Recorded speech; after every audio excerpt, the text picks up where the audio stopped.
ses bir iki.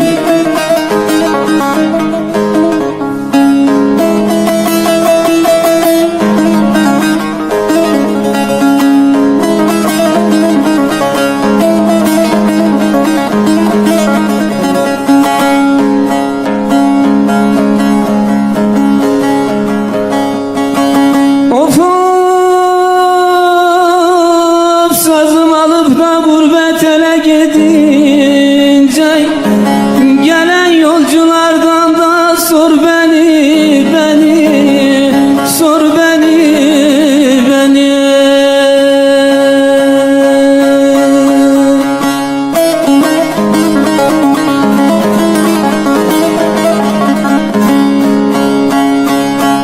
Hasta olup da yataklara düşünce,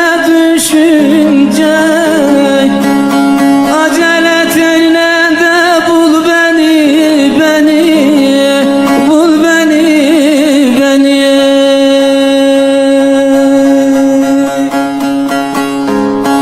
Canım diye başlar Tokat türküsü, her türkünün vardır birer öyküsü. Bu türküler bize Tokat vergisi, hele diyor yaylalara çık kardeş, hele diyor yaylalara çık kardeş.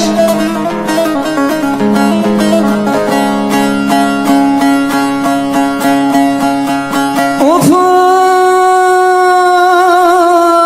elkisiyle de suya indi sabahtan, İşmarı senden anlar mısın dudaktan, canım dudaktan.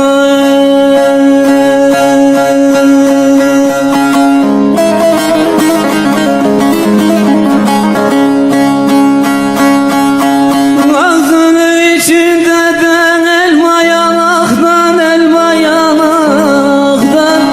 şirin dillerinden de sor beni,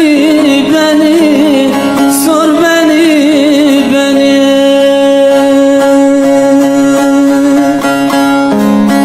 Tokat'tan girip de Sivas'tan çıkak, Tozanlı eline tepeden bakak, Karaçam başına ataşı yakak, hele diyor dokuzlara çık kardeş, hele diyor Tozanlı'ya çık kardeş.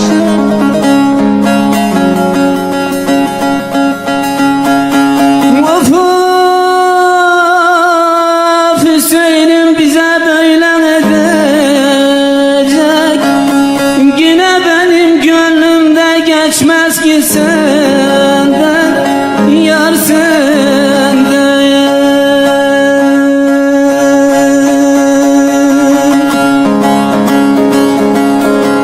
Bir acı sözümü de duydun mu benden, soysuz duydun mu benden, doldur tüfengini de vur beni, vur beni.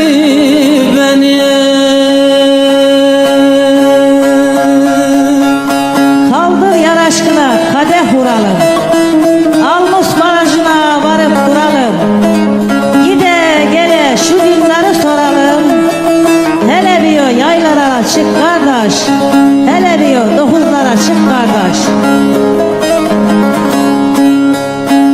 Vur sazın teline hele derinden, şu Tokat'ı şu Sivas'ı salla gitsin yerinden. Ay ışığı dilber dönmez yolundan, hele diyor dokuzlara çık kardeş, hele diyor şu Sivas'a çık kardeş.